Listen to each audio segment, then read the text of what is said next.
guys, August 15, and pasok kayo dito sa Mobile Craze. Price update tayo for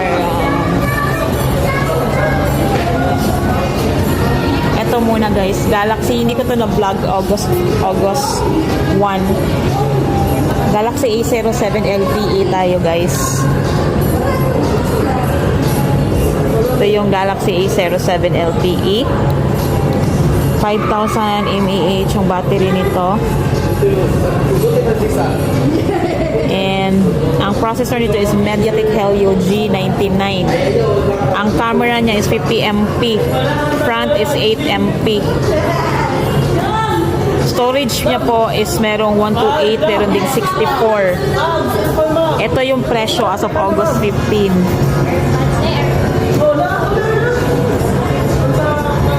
This is of Galaxy A07 LTE.